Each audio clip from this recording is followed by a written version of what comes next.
Assalamualaikum warahmatullahi wabarakatuh.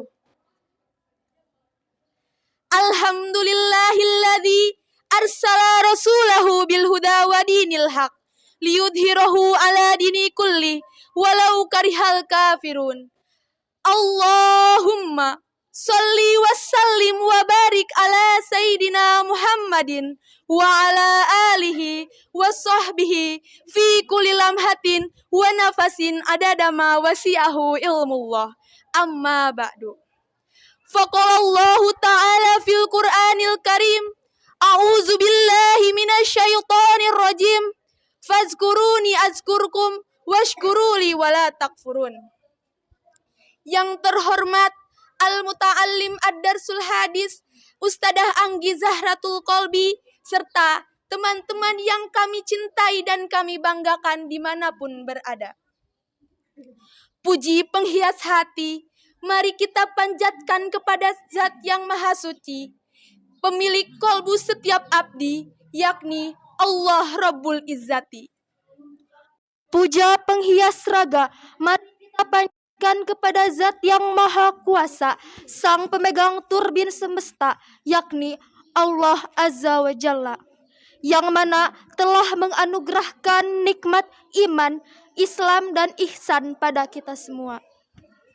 Salawat serta salam semoga senantiasa terlimpah curahkan kepada baginda alam kita, yakni Habibana wa Nabiyana wa Maulana Muhammad sallallahu alaihi wasallam. Tak lupa kepada para keluarganya, para sahabatnya, dan tabi'in tabi'atnya, sehingga kita selaku umat akhir zaman yang senantiasa istiqomah dalam menjalankan sunnah-sunnahnya. Teman-teman yang berbahagia, izinkan kami untuk menyampaikan sedikit dari luasnya ilmu Allah yang berjudul Kematian dan Peristiwa Sakaratul Maut, yang diterangkan dalam Quran Surat Qaf ayat 9 yang berbunyi, A'udzu billahi minasyaitonir rajim. Bismillahirrahmanirrahim. Waja'at sakaratul mauti bil haq.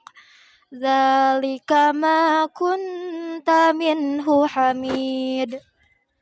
Yang artinya, dan datanglah kematian dengan sebenar-benarnya, itulah yang hendak dahulu kamu hindari. Al-Qaf ayat 19. Kematian akan menghadang setiap manusia. Proses tercabutnya nyawa dari manusia akan diawali dengan detik-detik yang menegangkan juga menyakitkan. Peristiwa ini sering disebut dengan sakaratul maut. Ibnu Abi Ad-Dunya radhiyallahu an meriwayatkan kepada Mu'adz bin Aus radhiyallahu an, kematian adalah hal yang paling dahsyat dan juga mengerikan bagi orang yang beriman di dunia maupun di akhirat. Kematian lebih menyakitkan dari goresan gergaji, lebih menyakitkan dari sayatan gunting, dan lebih menyakitkan dari panasnya air mendidih di bejana.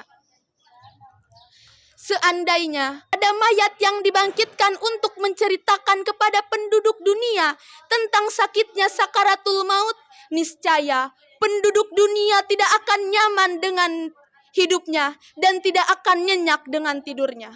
Rasulullah Shallallahu Alaihi Wasallam bersabda, sakitnya sakaratul maut lebih sakit dari 300 tusukan pedang.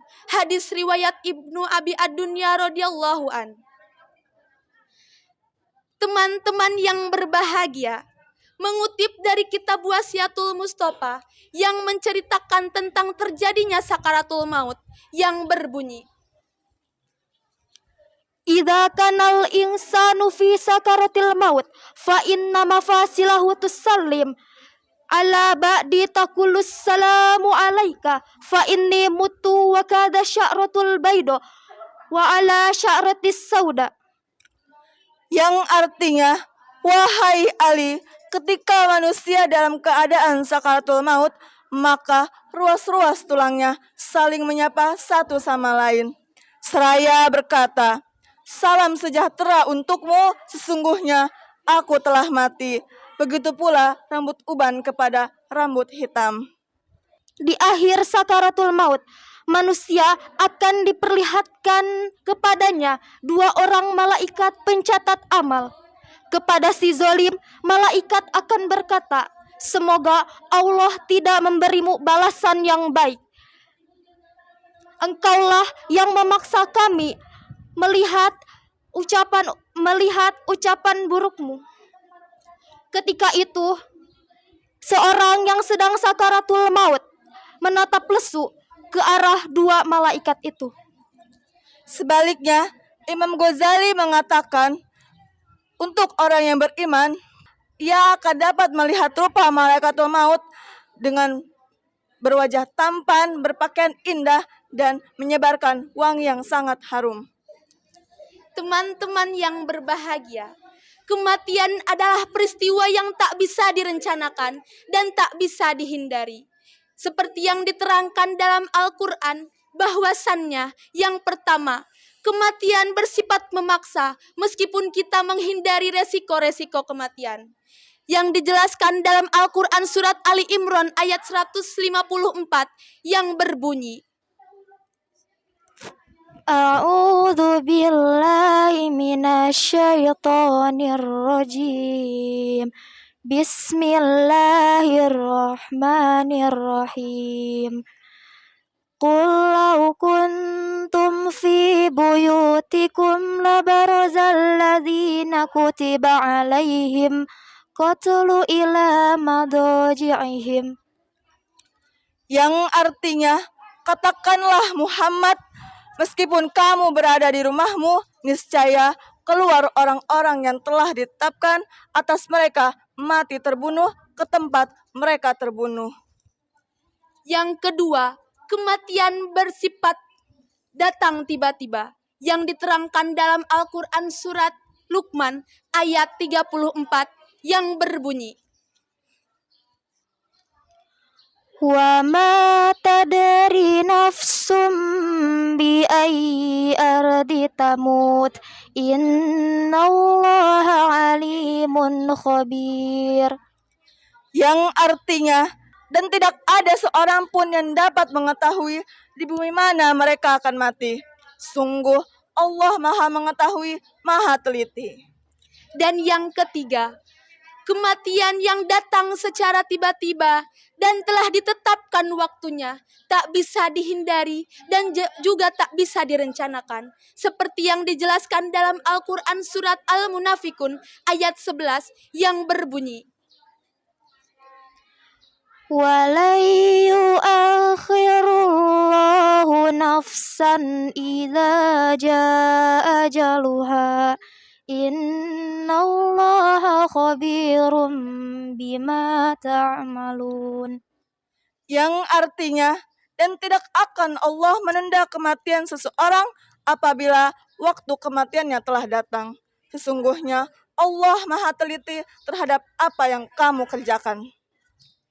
Oleh karena itu, dapat disimpulkan bahwa kematian adalah sebuah kepastian dan menyiapkannya adalah sebuah keharusan.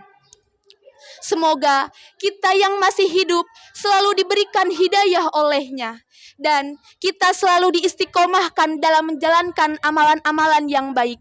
Semoga kita termasuk orang yang beruntung, termasuk ketika sakaratul maut. Amin, amin ya Allah ya Rabbal Alamin.